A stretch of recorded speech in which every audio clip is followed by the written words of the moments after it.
Salam alaikum, Zulfillaoun, bonjour. Les régimes illégitimes, les systèmes politiques fondés sur la force brutale, les démocratures, lorsqu'ils sont en fin de ressources, quand ils sont pris dans leurs propres contradictions, quand les conséquences de leurs propres nuisances menacent de les emporter, ont toujours recouru à des écrans de fumée, à la désignation de boucs émissaires, de victimes expiatoires, pour conjurer les périls qui leur pendent au nez, pour retourner l'attention de l'opinion publique sur leurs propres responsabilités. Cette fois-ci, encore une fois, dans la vallée du Mzab, les manipulations du régime n'ont pas dérogé à cette règle. Dans cette région, autrefois paisible, vibrante de vie et de labeur, bourdonnante d'échos amis, deux communautés cohabitaient, tant bien que mal, mais même si elles étaient l'une et l'autre travaillées par des animosités que le temps n'avait pas totalement désarmées, elles vivaient malgré tout ensemble. De vieilles rancœurs subsistaient qui trouvaient leur explication non pas dans leurs différences cultuelles, comme tentent de le faire accroire certains, mais dans des motifs autrement plus complexes, dans des clivages sociaux, culturels, identitaires. Mais ces communautés coexistaient malgré tout, dans une relative quiétude. Mais cela n'allait pas tarder malheureusement, parce que les régimes comme celui qui a fait main basse sur l'Algérie sont foncièrement mortifères. Ils ne peuvent générer que l'injustice et l'anarchie, libérer les instincts les plus glauques, lâcher tous les démons de la haine et de la division. C'est ce qui s'est passé dans la vallée du Mzab. Une nuit d'angoisse s'est abattue sur les cœurs. Des fauves hurlants de haine se sont rués sur la vie paisible de gens qui n'avaient jamais imaginé vivre une telle violence. Ce fut l'horreur. La vallée du Mzab, qui avait été épargnée pendant des siècles, même pendant la décennie rouge, qui avait toujours su se préserver des effets du régime, parce que ses habitants ont toujours su compter sur eux-mêmes, sur leur propre capacité à s'organiser, à se protéger, se retrouva en enfer du jour au lendemain. Le régime, si prompt d'habitude à montrer ses muscles quand il est lui-même menacé, laissa faire.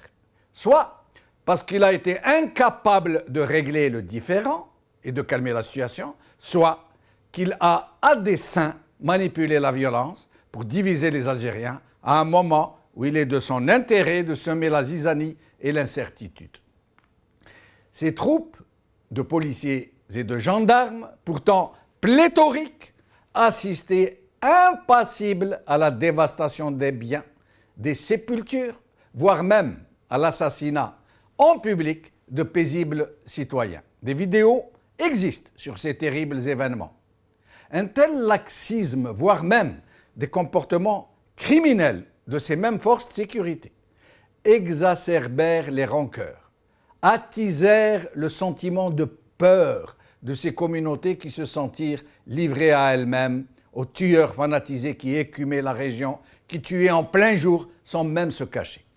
Et ce fut ainsi une tragédie qui alla crescendo jusqu'à devenir un affrontement sanglant entre les deux communautés, jusqu'à ce qu'en un seul jour, 22 personnes furent tuées et des dizaines d'autres blessées avec des saccages massifs de quartiers entiers de Guérara où un grand nombre de maisons furent incendiées. La clameur fut immense et se répercuta à une dimension mondiale.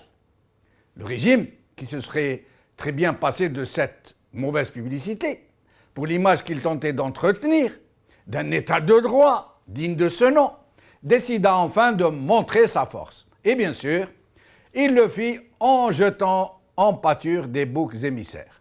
Le Premier ministre lui-même, M. Sellel, pour ne pas le nommer, avec une brutalité de ton qui ont dit long sur sa conformation mentale, alla jusqu'à accuser un pays voisin, le Maroc en l'occurrence, puis accusa publiquement un citoyen mozabite d'être à la solde de puissances étrangères à chercher à semer les graines du séparatisme parmi la communauté ibadite.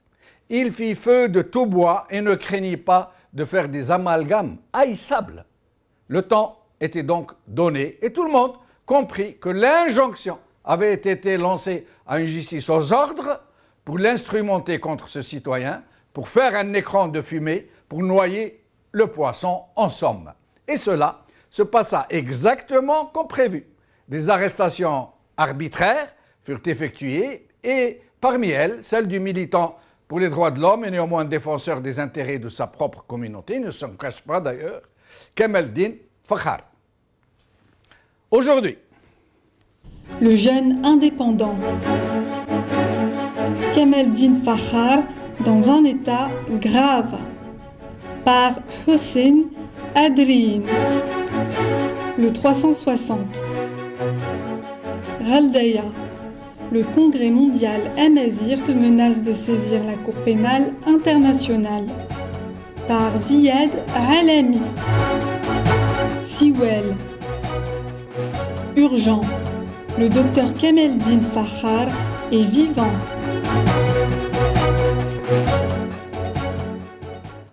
Avec nous, par ordre alphabétique, comme d'habitude, Nordin Ahmin, avocat et défenseur des droits de l'homme, Saleh Dabbouz, avocat et président du Bureau national de la Ligue algérienne des droits de l'homme, Abdou Semmar, journaliste, rédacteur en chef d'Algérie Focus. Nordin Ahmin, vous êtes à Ghardaya, pardon. Quoi de neuf? Votre client Kamel Din Fakhar est-il quoi de neuf en ce qui le concerne? Et qu'est-ce que cette nouvelle qui a circulé hier comme une traînée de poudre qui le donnait comme mort, décédé par des sources non identifiées qui semblent avoir voulu jeter l'effroi au sein des populations et peut-être de l'huile sur le feu? Nordin Ahmin. Code 9. Bon, je viens d'arriver justement, je suis actuellement à la droite. Je viens d'abord, bonsoir, Zulfillaoun. Bonsoir, Massa Khair, merci d'être avec voilà. Nous. Donc, je viens d'arriver de Ghardaya, après avoir assisté, bien sûr, d'abord à l'appel au niveau de la chambre d'accusation formulé contre les ordonnances de mise en détention de l'ensemble des détenus qui sont en prison. À l'exception bien sûr des mineurs, sinon toutes les personnes, tous les citoyens qui ont été arrêtés, il y a eu des ordonnances de mise en détention. On a fait appel de ces ordonnances. Malheureusement, je viens d'apprendre que la chambre d'accusation a confirmé la décision du juge d'instruction en la matière. C'est-à-dire C'est-à-dire confirmer quoi au juste? Confirmer, c'est-à-dire tout simplement l'ensemble des détenus restent en prison. Voilà. D'accord. Et voilà. qu'en est-il de l'état de santé par rapport à... Pardon? Qu'en est-il de l'état de santé de Kamel Din Fakhar dont on nous disait qu'il était au plus mal? Oui. On a été, comme vous le savez, on a été le voir normalement pour assister à l'instruction d'un certain nombre de détenus, et parmi eux, Fakhar Kamel Din.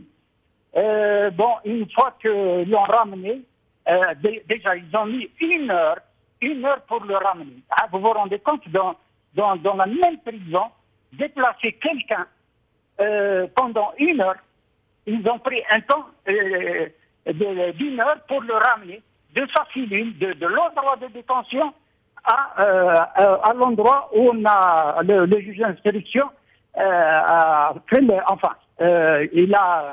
il a fait son instruction, il a continué à faire l'instruction. Voilà. Donc, pourquoi ça? Pour deux raisons. La première, c'est que il y a un éloignement énorme, et c'est voulu. C'est voulu, c'est une forme de sanction. Ça, c'est d'une part. D'autre part, tout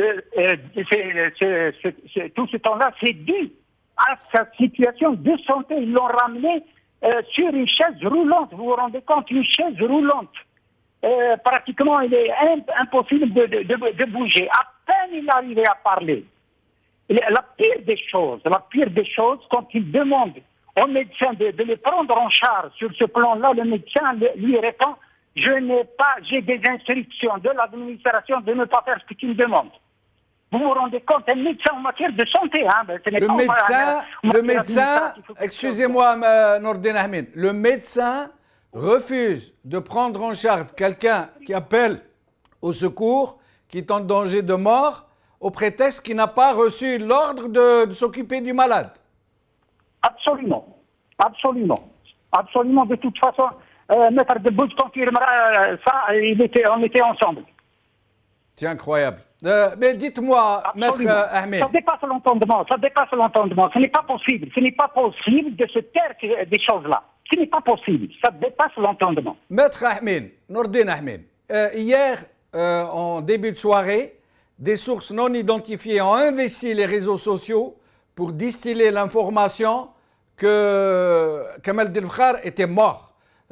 Et c'était vraiment un tir groupé. On sentait derrière que c'était une véritable opération de propagande, une opération de manipulation.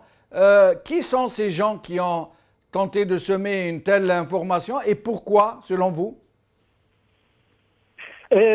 Qui sont ces gens-là? Je crois que c'est les mêmes qui étaient derrière les événements de Guerrara. C'est les mêmes personnes. Et ils voulaient justement semer le désordre dans la région. Donc c'est le meilleur moyen d'annoncer la mort de Kamel Dinfkhar. Et surtout, à ce moment-là, ça veut dire c'est de mettre le feu aux poudres, carrément. C'est ça leur objectif. Et ils veulent, parce que je crois qu'ils n'ont pas atteint leur objectif. Malgré la détention de Fakhar et ses camarades, je crois qu'ils n'ont pas vraiment arrivé à leur dessein.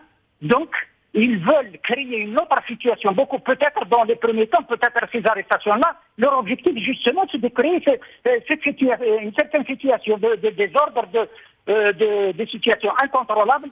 Donc, peut-être qu'ils n'ont pas arrivé à ce résultat, à cet objectif. Et à travers cette information, un poste, bien sûr, heureusement d'ailleurs, personnellement, tout de suite, j'ai senti la manœuvre. Donc tout de suite, même moi, j'étais contacté soit par téléphone ou par des comptes Facebook et tout. Tout de suite, j'ai répondu que ça ne peut être que de n'importe. Tout de suite. C'est ce que vous m'aviez dit. Moi-même, je vous avais appelé hier soir chez vous.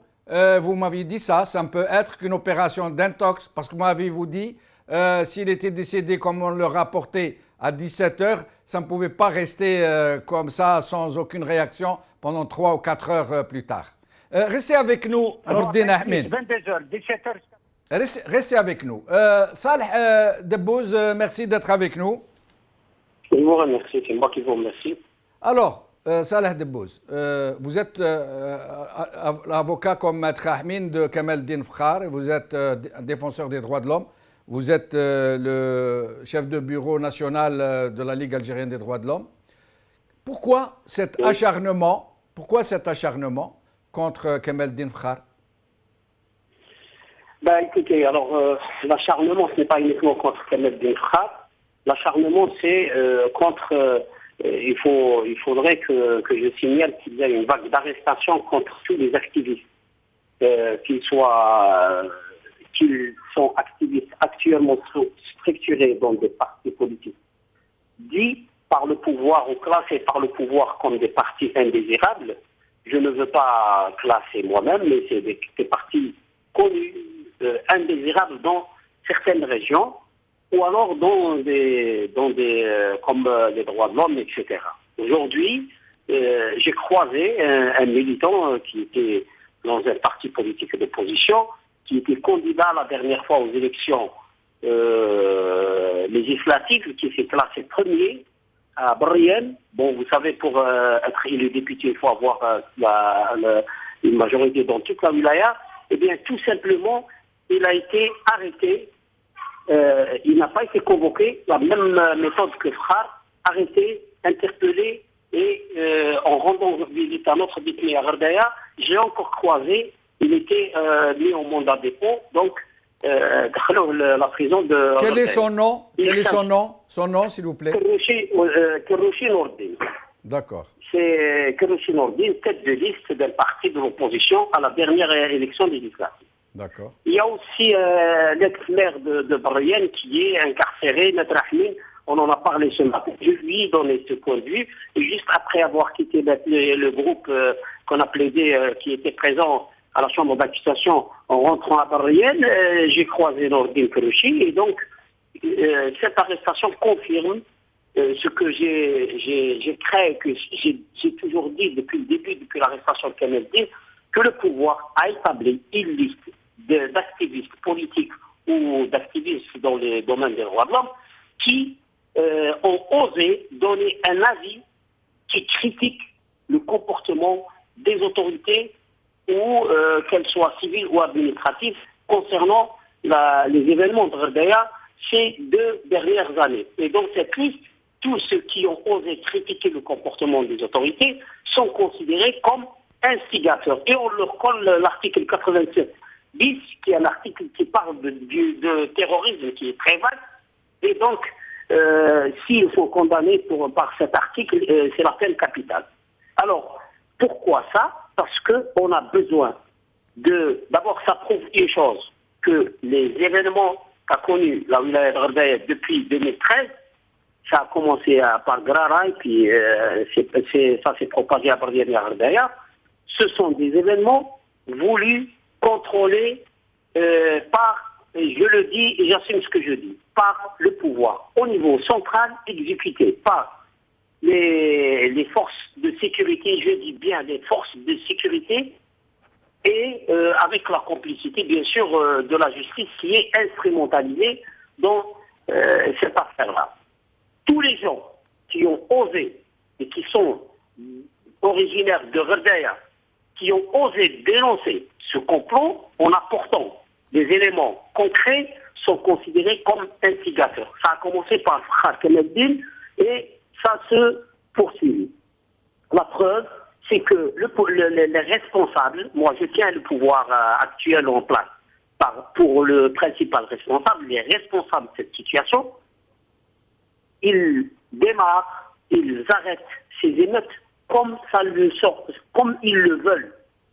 La preuve, pendant la période électorale 2014, avril 2014, pendant toute la campagne, et puis les élections, dépouillement, etc., pendant plus de 2 mois, ils ont décidé d'arrêter les événements. Ça s'est arrêté, et une fois les élections pliées, ils ont décidé de reprendre, ça a repris.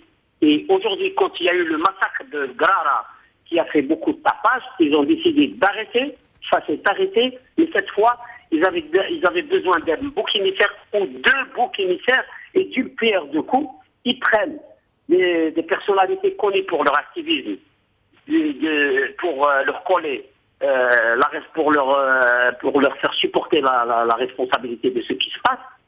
De 2, pour les donner comme exemple au reste de citoyens, taisez-vous, ne bougez pas, sinon... Mais Salah Debbouz, je crois qu'ils ont pris des boucs émissaires dans les 2 camps.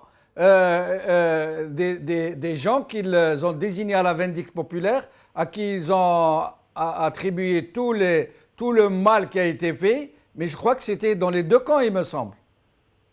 Moi, au niveau de la Ligue, on n'a jamais parlé de camp. Pour nous, il y a des citoyens algériens. Voilà, non, mais il faut appeler les choses par leur nom. Oui, j'appelle les choses par leur nom. Écoutez, il y a des citoyens algériens, il y a des Baltagia, ils peuvent être, comme vous le dites, d'un camp ou d'un autre camp. Ça ne fait pas de différence aujourd'hui. Ils peuvent faire dans un camp, demain ils peuvent faire dans l'autre camp. Je n'aime pas beaucoup parler de ces choses-là. Il y a une chose, je voudrais signaler certaines remarques que ces détenus ils donnent des informations très très pertinentes. Je vous en prie. A parlé, sous contrôle de notre Ahmed qui nous écoute, qui est avec nous. Il a lancé 2 ou 3 messages devant le juge d'instruction à l'intérieur de la prison de Nia. Il a dit au juge d'instruction, il faut informer le peuple algérien que la constitution de 96 n'a aucun effet, en tout cas pour mon cas, elle ne m'a servi ni avant ni après mon incarcération. Pourtant, elle comporte des clauses qui disent qu'il y a une liberté de pensée, une liberté d'expression, et quand on est arrêté, on doit avoir certaines garanties, la présomption d'innocence, etc. Donc, il a dit au juge d'instruction, tout ça n'a pas été respecté, en tout cas pour mon cas. Je vous conseille d'informer le peuple algérien que cette constitution n'est pas en vigueur et que des gens gouvernent ce pays par saute d'humeur. Ils mettent qui ils veulent en prison, quand ils veulent et comme ils veulent, et ça ne sert absolument à rien d'évoquer des lois. Et on l'a vérifié et on le vérifie tous les jours. Deuxième remarque, c'est l'ex-maire de Brian qui me l'a dit à l'intérieur de la prison de Gherdaya. Il m'a dit qu'un officier de police lui a dit la région de Gherdaya n'a pas connu le terrorisme pendant les années noires. Maintenant, il faudrait que vous le connaissiez. Et vous allez le connaître. Ça veut dire si un officier vous déclare ça, il déclare ça Il a dit, à un homme politique. c'est un officier de police qui a dit ça? C'est un officier de police? Un officier de police qui a annoncé à M. Hedjaz Nsardin, ex-maire de Brian, destitué d'une façon illégale, de toute façon c'est un dossier que je connais bien, il lui a dit, si pendant les années noires, cette région n'a pas connu le terrorisme, elle va le connaître aujourd'hui. C'est votre tour. Donc c'est annoncé, clair et net, et annoncé à un homme politique. Restez avec nous, Salah Debbouze, je reviens à vous dans un petit instant. Abdou Semmar, merci d'être avec nous. Abdou? Oui, je vous entends, voilà, Jamal, je vous entends. Alors, Abdou Semmar, Kamel Din Fkhar, qui est un leader, il ne s'en cache pas, de la communauté ibadite, et il s'est affiché en tant que tel, et il a crié à l'oppression, il a appelé même l'ONU à venir au secours de ce qu'il considère comme une communauté opprimée. Mais en fait et en réalité, Kamel Din Fkhar est-il vraiment un séparatiste? A-t-il appelé au séparatisme, à la scission avec l'Algérie? Est-ce que sa présence aux côtés de Farhat Mehenni signifie qu'il a rejoint cette mouvance? D'abord, Jamal, il faut être objectif, d'abord il faut être clair. Que l'on soit d'accord ou pas d'accord avec Kamel Din Fkhar, pour le moment, restant concentré sur la question, on ne sait pas qu'est-ce qu'on lui reproche exactement. C'est-à-dire quelles sont les griffes qui sont retenues contre lui. On parle d'incitation à la violence, à un attroupement armé, on l'accuse d'être impliqué dans les affaires de violence à Gherdaya, mais tout ça, pour le moment, moi je n'ai vu aucune preuve convaincante qui a été présentée de la part du Wali de Gherdaya ou des autorités du ministère de la Culture, ou de l'Intérieur plutôt, ou du ministère de la Justice. Pour le moment, je ne vois pas de preuve qui prouverait réellement son implication. Ça, c'est le fait. On ne peut pas condamner quelqu'un ou mettre quelqu'un en prison alors qu'il n'a absolument rien fait ou si on n'a pas suffisamment de preuves qui indiqueraient réellement son implication dans un acte de violence. Maintenant, par contre, au-delà de cette affaire avec laquelle nous sommes totalement d'accord, c'est-à-dire nous sommes totalement solidaires de quelqu'un qui est en prison, dont on ne sait pas pour quelle raison il est là-bas réellement, et qu'est-ce qu'on lui reproche, et quelles sont les preuves contre lui. Par contre, maintenant, parlons du personnage de M. Kamel Fkhardin. Moi, je ne suis pas totalement d'accord avec lui. Il n'est pas séparatiste, c'est faux de le dire, mais il est très proche du courant autonomiste, il le dit, il l'assume. Je ne suis pas du tout d'accord avec lui. Il n'est pas représentatif de la communauté ibadite ou de la communauté mozabite. Beaucoup d'ibadites de Mozambique ne sont pas du tout d'accord avec ces idées. Je l'ai rencontré moi particulièrement en 2008 et il m'avait donné des fausses informations. Je trouve qu'il invente quelquefois des faits. Personnellement, je trouve que quand il était à la tête de la LADDH à Gherdaya, il avait dans ses communiqués, il avait commis beaucoup de dérapages et beaucoup de dérives. J'ai remarqué même, j'ai déploré le fait qu'il ne fait pas assez de distinction lorsqu'il parle de racistes arabes chamba. tous les Arabes, tous les Shamba de la région sont pas racistes. Lorsque lui développe son discours, il ne fait pas très attention. Donc pour moi, ce n'est pas un grand défenseur des droits de l'homme, c'est pas le grand combattant qui doit représenter la question mozabite, mais ça reste quelqu'un qui milite sur le terrain. J'ai du respect pour lui, pas plus. On n'a pas le droit, encore une fois, de le mettre en prison si on n'a pas de preuves accablantes contre lui. Ceci dit, je le dis, je le répète, je connais beaucoup d'autres militants qui sont beaucoup plus neutres, beaucoup plus crédibles et qui méritent beaucoup plus de l'attention. Donc, M. Kamel Fradé n'est pas un grand combattant, n'est pas l'exemple, n'est pas le monument du combat pour la lutte pour les droits de l'homme et pour le respect de l'exception culturelle mozabite, mais on n'a pas le droit de le mettre en prison et dans les conditions dans lesquelles ils sont, si on n'a pas de preuves contre lui. Et moi, Abdou Sammar, Oui. son arrestation a eu lieu aussitôt que Sellel, le Premier ministre, l'a pointé du doigt. Il l'a accusé de connivence avec un État étranger. Il l'a accusé de vouloir mettre sur rail une tentative de séparatisme. Immédiatement après, il a été arrêté et inculpé. Vous pensez que c'est une injonction qui a été lancée à la justice? Je ne crois pas que ce soit une injonction précise, directe, claire. Ce que je sais que moi, c'est que les autorités centrales, elles ont été complètement dépassées par les événements. Elles ont vu la gravité et l'ampleur. Et dans leur incompétence, dans leur incapacité à régler la situation, il fallait leur trouver des boucs émissaires. Et lorsqu'ils ont cru, et on avait les faits, on avait même sorti des preuves, qu'il y avait beaucoup d'éléments salafistes qui étaient impliqués dans ces violences. D'ailleurs, beaucoup d'entre eux, ils ont été retenus, des extrémistes salafistes. Il fallait qu'ils arrêtent aussi des éléments mozabites pour que la communauté arabe ou la communauté sunnite ne dise pas qu'on a arrêté uniquement des arabes sunnites.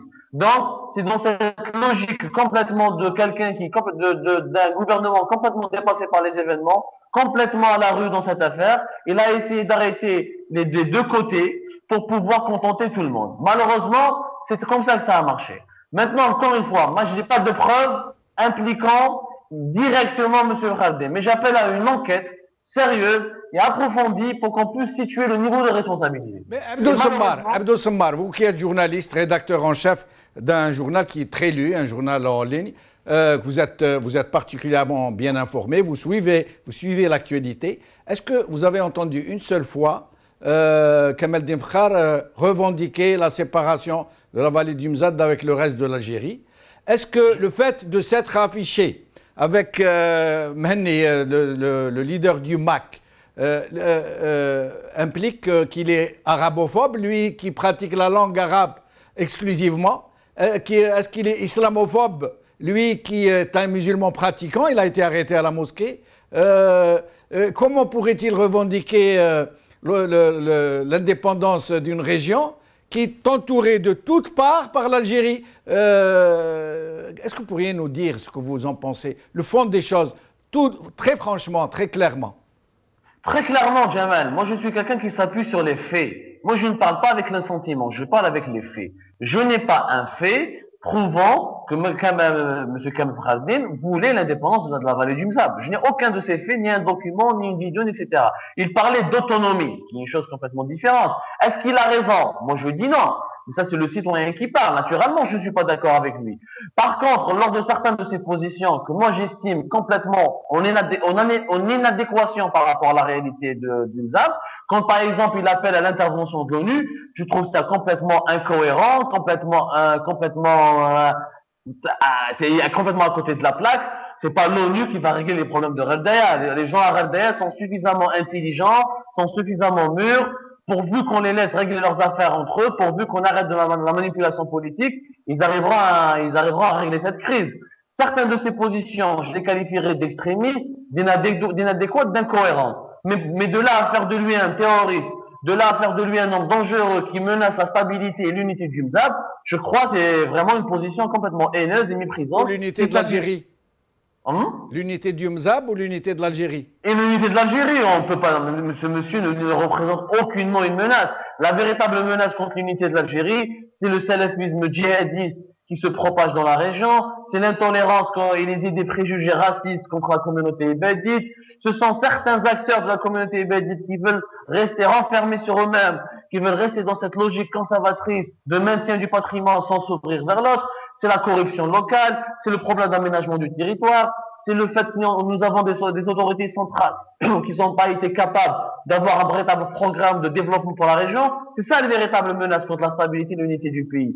Ce n'est pas quelqu'un qui veut ou qui défend des idées autonomistes, fût-elle radicales, fût-elle extrémistes, même si on n'est pas d'accord avec lui, encore une fois, il faut qu'il y ait des preuves, et je n'ai pas la preuve qu'il a été impliqué dans un acte de violence, mais je n'applaudis pas. Pour moi, encore une fois, ce monsieur n'est pas un modèle pour la liberté d'expression, ni un modèle pour la défense des droits des citoyens, parce qu'encore une fois, tous les Arabes chamba, on ne peut pas tous les considérer comme des criminels. Restez avec nous, Abdou Sammar. Nordine Ahmin, avant que vous ne répondiez éventuellement à ce que vient de nous dire Abdou Sammar, si vous avez quelque chose à dire, j'aimerais vous poser une question.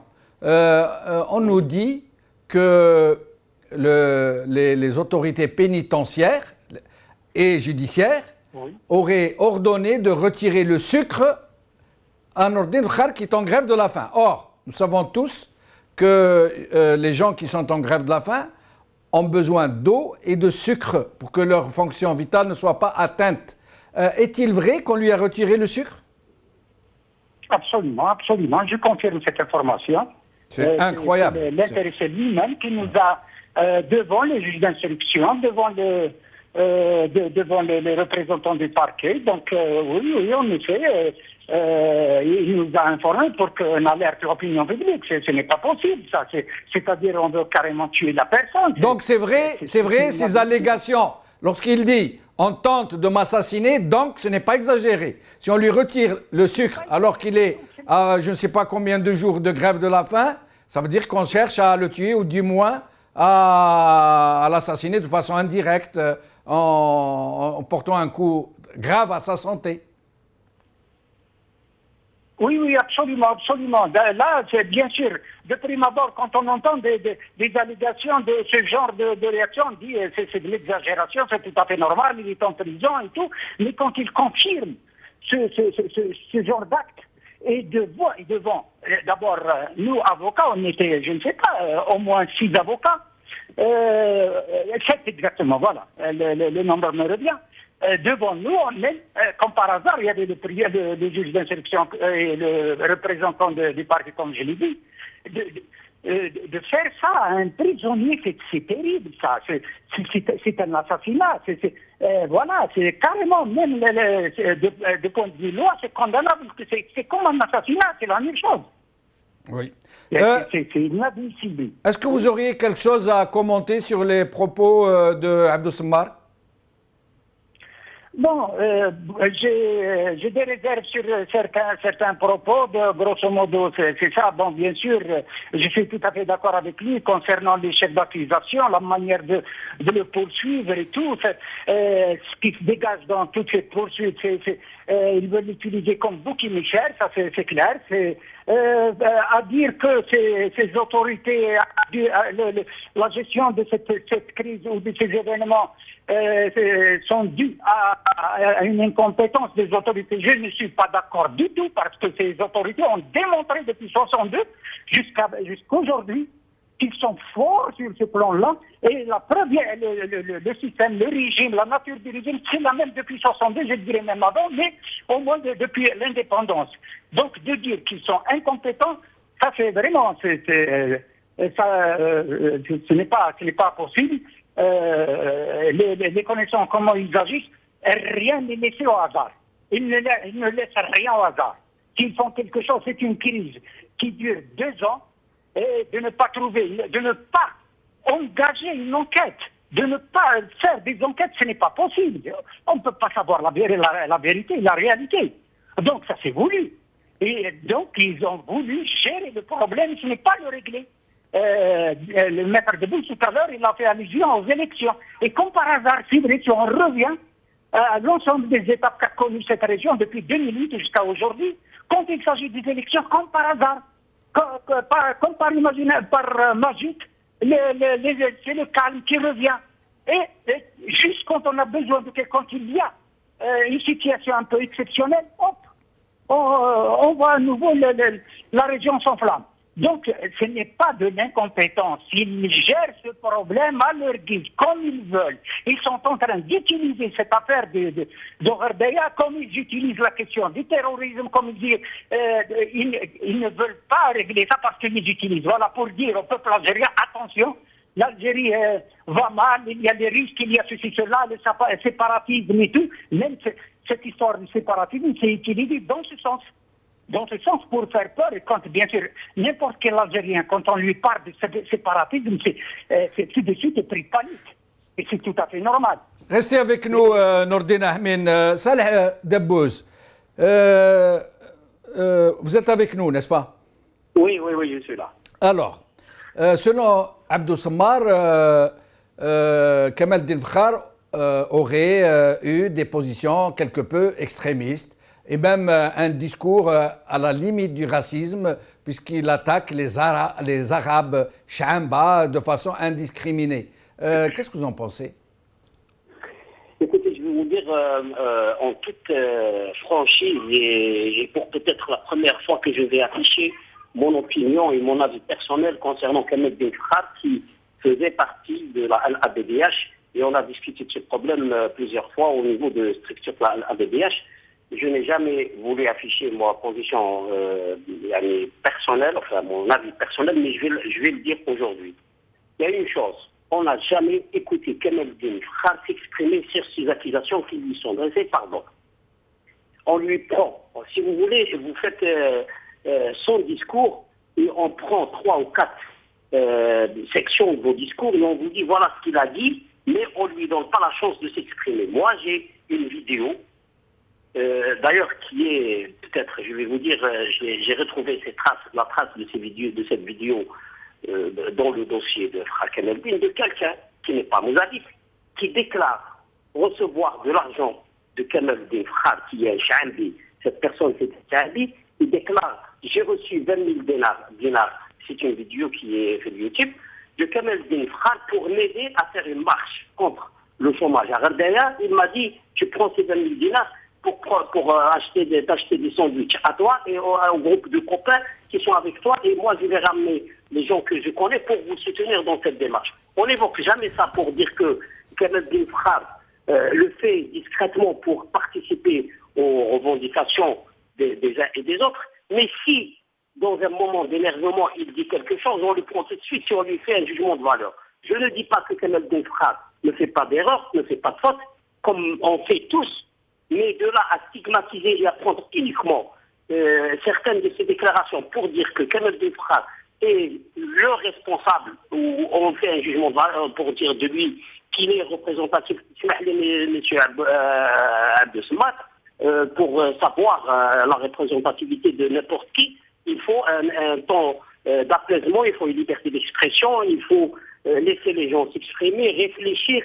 Et ensuite, on peut dire qui n'est pas représenté. Ceci dit, je ne suis pas de ceux qui partagent certaines opinions, et ça reste dans la liberté d'expression, la liberté de réflexion, les opinions et les avis de M. Kemal El Fakhar. Mais là, il ne s'agit pas, aujourd'hui, Kemal El Fakhar est en prison, pas pour ses opinions, pas pour ce qu'il aurait dit, et pas pour...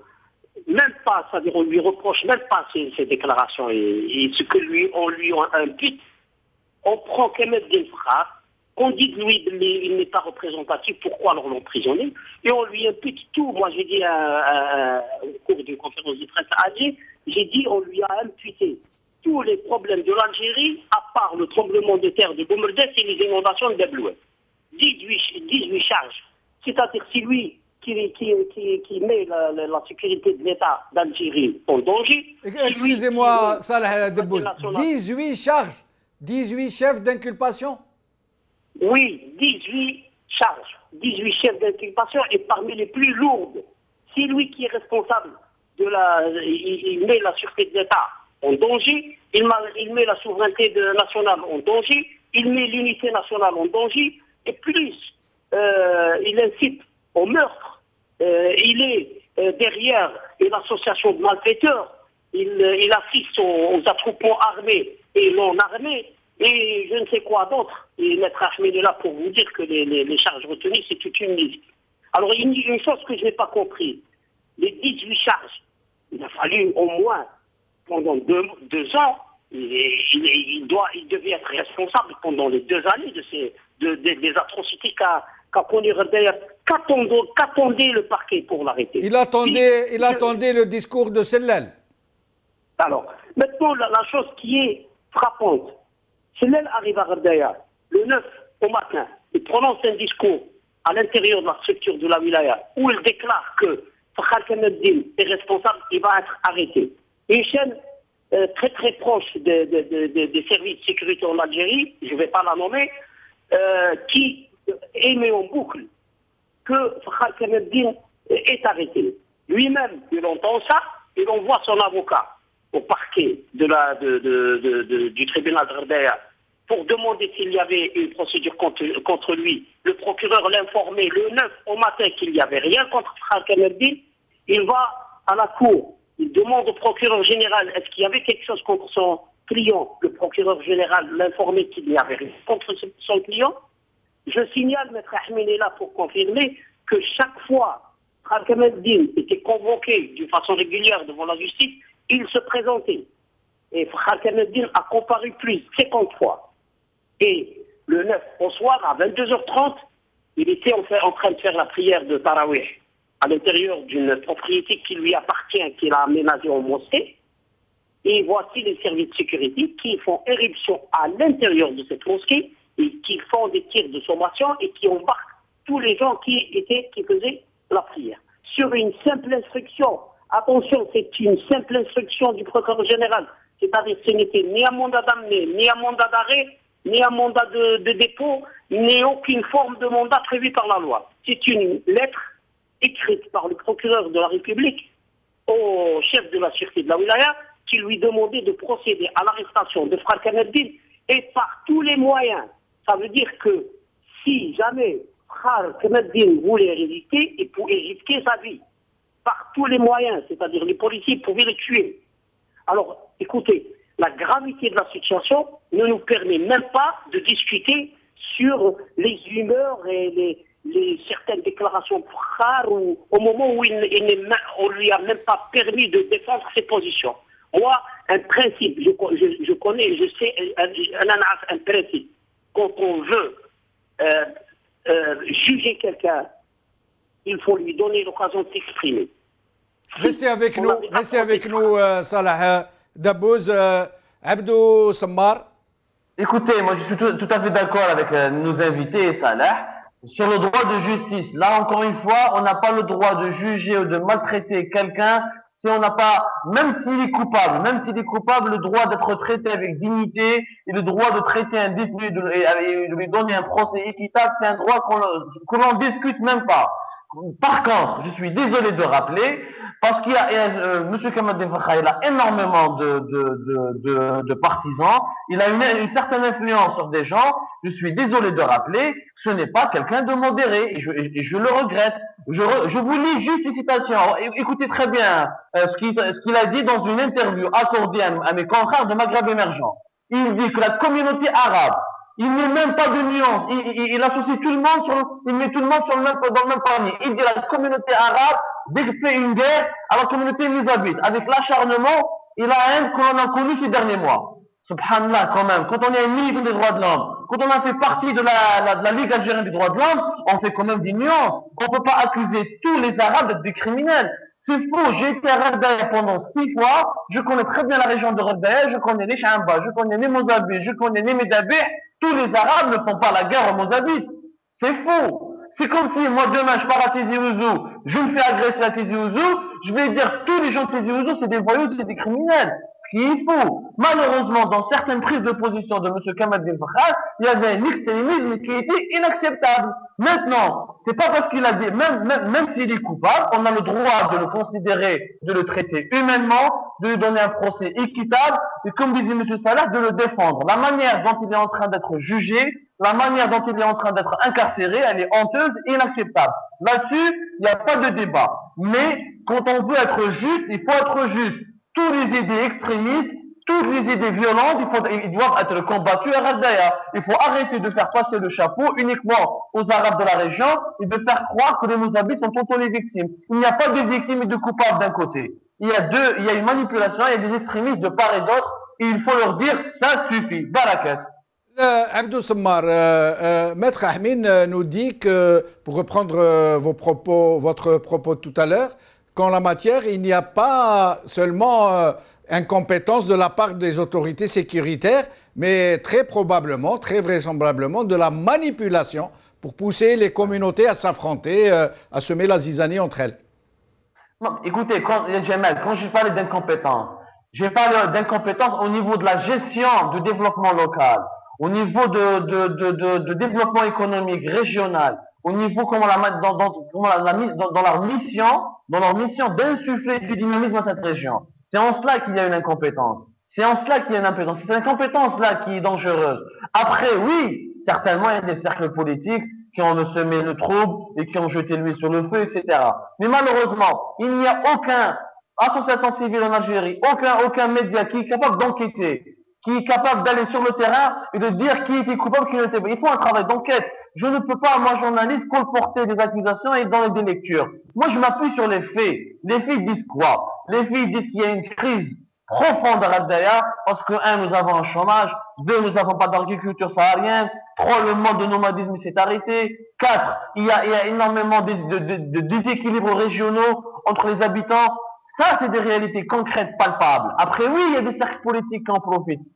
Naturellement, malheureusement. Mais comment aboutir, comment avancer? C'est pas en répétant les théories du complot, mais c'est en soignant le mal de la région et les socioculturels. À propos de théorie du complot, Abdou Semmar, quand Kamel Fakhar a lancé l'alerte, il a dit qu'on voulait l'assassiner.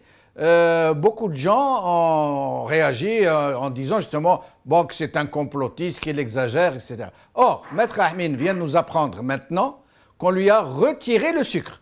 Et c'est un gréviste de la faim. Qu'est-ce que vous pensez de cela? Je pense, ya Jamal, qu'il n'y a pas que Kamel Fakhar qui a été menacé de mort. Tout le monde à Raddaya a été menacé de mort. Rappelez-vous des activistes qui ont été torturés au début de l'année dernière, Guerrara, et dont on a fait un scandale, on a révélé leurs vidéos. Il y a eu 25 morts en 2 jours. Ces gens-là, ils ont autant droit à la dignité, au respect, et ils ont autant droit à notre attention que M. Kamel. Il n'y a pas que lui qui a été menacé d'assassinat. Des simples enfants, des simples jeunes. Et c'est condamnable, naturellement. Si on a menacé de mort M. Kamel, c'est condamnable. Il faut le condamner, il faut protéger ce monsieur, c'est les menacé de mort. Mais il n'y a pas que lui qui est menacé de mort. Il pas qu'il y a Abdou Semmar. Personne n'a dit qu'il n'y a que lui. Nous, on parle de cette pratique absolument incroyable qui consiste à retirer la consommation du sucre à un gréviste de la faim. C'est condamnable. C'est une atteinte aux droits de l'homme qu'il faut absolument condamner. Il faut saisir le ministre de la Justice. Il faut en parler. Pourquoi de tels comportements peuvent se produire en Algérie? Parce qu'il y a les juges ne font pas leur boulot. Il faut interpeller les juges, il faut aller manifester devant les tribunaux. Où sont les syndicats des magistrats? Pourquoi les magistrats ne s'opposent pas à ces pratiques de torture? Mais c'est pas nouveau, malheureusement. Rappelez-vous de l'affaire autoroute Est-Ouest. On a quelqu'un, il a raconté comment on lui a pissé dessus. On lui a uriné dessus. Et donc, malheureusement, ce genre de pratique existe encore en Algérie. Et il faut se mobiliser. Mais pour se mobiliser, pour en finir avec la dictature et avec les atteintes aux droits de l'homme, il faut un discours fédérateur. Il faut une conscience nationale. Il ne faut pas s'enfermer dans des discours régionalistes, extrémistes. Il faut pas se mettre à dos une communauté parce qu'elle est arabe ou parce qu'elle est ibadite. Il faut travailler la main dans la main et il y a de nouvelles idées. Abdou Semmar, il nous reste moins d'1 minute. À votre avis, ça va se calmer dans la vallée du Mzab? Ça ne peut pas se calmer dans la vallée du Mzab sans 3 choses, 3 éléments constitutifs. 1. Une véritable démocratie locale. De 2. Un véritable programme de développement économique et sociétal. Et 3. Une véritable justice qui arrête les coupables et qui fait un travail exemplaire. Sans ces 3 éléments, on ne s'en sortira jamais de cette crise. Au contraire, cette crise pourrait contaminer d'autres régions à travers le pays. Et moi, je tire la sonnette d'Allah. Abdou Semmar, merci. Nourdine Ahmin, merci. Saleh Debbouz, merci. En espérant vous revoir tous 3 dans nos émissions prochaines. Cette émission est maintenant terminée. Nous vous remercions de l'avoir suivi. Salam alaikum. Khala khair. Bislama.